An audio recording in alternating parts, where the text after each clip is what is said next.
بسم اللہ الرحمن الرحیم۔ معزز خاتون حضرات، السلام علیکم ورحمۃ اللہ وبرکاتہ۔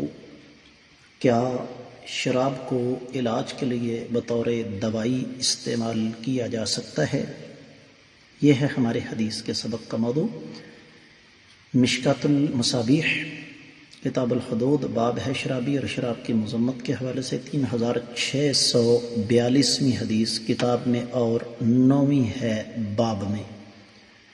حدیث مبارکہ کے الفاظ کچھ اس طرح ہیں: وَعَنْ وَائِلٍ الْحَضْرَمِيِّ أَنْ طَارِقَ بْنَ سُوَيْدٍ سَأَلَ النَّبِيَّ صلی اللہ علیہ وسلم عن الخمر فنهاه فقال إنما أصنعها للدواء فقال إنه ليس بدواء ولكنه داء۔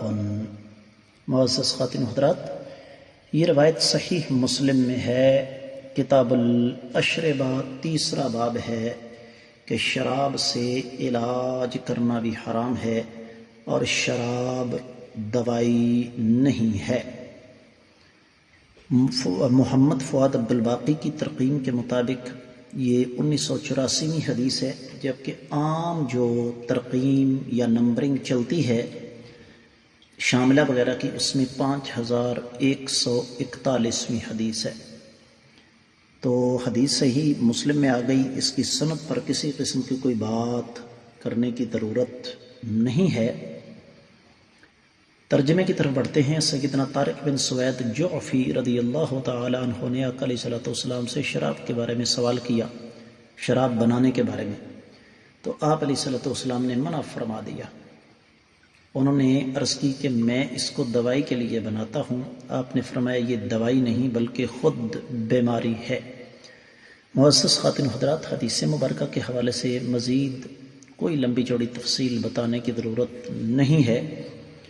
اس حدیث مبارکہ سے یہ پتہ چلا کہ شراب کو بطور دوائی بھی استعمال نہیں کیا جا سکتا۔ آج کے دور میں بعض ڈاکٹر کہتے ہیں کہ شراب سے فلاں بیماری کا علاج ہوتا ہے، فلاں بیماری کا علاج ہوتا ہے، لیکن وہ آپ سے جھوٹ بولتے ہیں۔ اصل بات یہ ہے کہ شراب ایک طرف علاج کرے گی، دوسری طرف آپ کے جگر کو، معدے کو، گردوں کو، پھیپھڑے کو، پتے کو، پھیپھڑوں کو، پتے کو، دل کو، مثانے کو تباہ و برباد کر کے رکھ دے گی۔ اور یہ بات طے شدہ ہے، کوئی بھی شراب ہے اس کے مذکورہ والا نقصانات جو ہیں وہ بالکل واضح ہیں، لہذا اسے بطور دوائی کے استعمال نہیں کیا جا سکتا۔ امید ہے کہ یہ حدیث آپ کو اچھی طرح سمجھ آ گئی ہوگی۔ اس کے ساتھ ہی آج کے سبق سے اجازت دیجیے۔ السلام علیکم ورحمۃ اللہ وبرکاتہ۔